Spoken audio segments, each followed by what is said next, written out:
Bihar first Bihari first की बात करते हैं।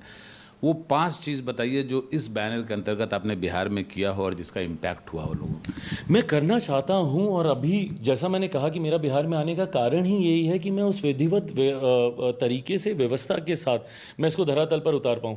आज की तारीख में मेरे पास एक भी विधायक नहीं है, नीति decision making policy making committee का मैं हिस्सा नहीं हूं। राज्य में जो सरकारी एजेंडे होते हैं, मेरे कोई विधायक ना होने की वजह से ना विधानसभा में मेरी आवाज़ है ना विधान परिषद में मेरी आवाज़ है। और इसीलिए मतलब मैं बहुत स्पष्ट तरीके से कहता हूं कि मैं बिहार में सरकार का हिस्सा नहीं हूं। मैं बिहार सरकार का मैं समर्थन कर रहा हूं।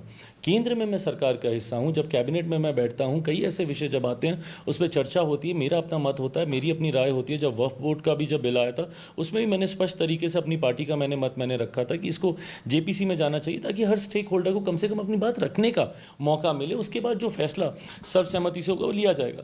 बट बिहार में अभी ऐसी परिस्थिति नहीं है, क्योंकि मैं किसी भी नीति निर्धारक समिति का मैं सदस्य नहीं हूं।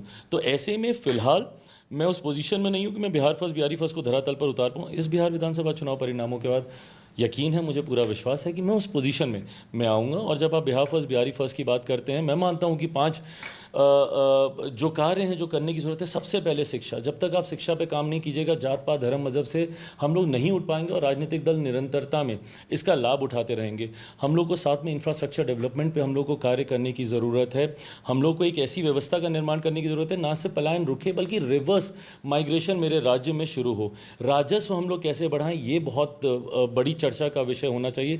रिलीजियस टूरिज्म की अनंत संभावनाएं हैं मेरे राज्य में, जिसको लेकर हम लोग कार्य कर सकते हैं। अलग अलग धर्म से जुड़े हुए महापुरुषों की ये धरती रही है, उसको लेकर हम लोग कार्य कर सकते हैं। स्वास्थ्य पे हम लोग को बहुत काम करना है, ग्रामीण स्तर तक कैसे स्वास्थ्य व्यवस्था, और कृषि प्रधान प्रदेश है ये, किसानों को कैसे मजबूती देते हुए, जिसमें मेरे भी मंत्रालय की एक अहम भूमिका है। फूड प्रोसेसिंग के माध्यम से, प्रसंस्करण के माध्यम से आप किसानों की स्थिति को ग्रामीण स्तर पर और बेहतर कर सकते हैं।